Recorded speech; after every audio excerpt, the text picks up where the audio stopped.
50 பேர் இறந்துட்டாங்கன்னு நம்மளுக்கே இவ்வளோ வலி இருந்தா, நம்மள பார்க்க வந்து இறந்துட்டாருன்ட்டு அவருக்கு எவ்வளோ வலி இருக்கும் மனுஷனுக்கு. பாவம்டா. தமிழக அரசே 39 அப்பாவி உயிர்களை பழிவாங்கி தப்பி ஓடிய விஜய், அரசியல் தற்குறியை கைது செய் அப்படின்னு தமிழ்நாடு ஃபுல்லா நோட்டீஸ் ஒட்டுறாங்க. யார் ஒட்டுறாங்க? நம்மளுக்கு எல்லாருக்கும் தெரிஞ்சது தான். யார் எந்த சங்கம்னு கேட்டா, தமிழக மாணவர் சங்கம். அப்படின்னு பார்த்தீங்கன்னா, கள்ளக்குறிச்சியில அத்தன பேர் செத்தாங்களே, அப்போ எங்க போச்சு இந்த மாதர் சங்கம்? ஸ்ரீபாதி கொலை வழக்குல எங்க போச்சு? எதுக்குன்னு எங்க அண்ணன பத்தி என்னடா நெனச்சுன்னு இருக்கியா? ஆளுக்கு ஆளுக்கு அவர பத்தி தெரியாம அவர மட்டும் நீங்க கைது பண்ணீங்க, தமிழ்நாடே கொந்தளிக்கும். என்ன? அவரோட பவர் தெரியல.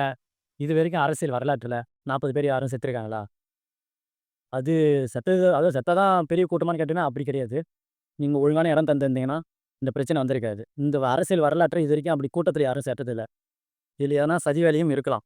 இதுல சதி வேலை இருக்குன்னு நான் நினைக்கிறேன். உங்களோட கருத்து என்ன? அப்படி ஒரு வேளை விஜய் கைதானார்னா, அவருக்கு சப்போர்ட் பண்ணுவீங்களா மக்களே? கமெண்ட்ல சொல்லுங்க.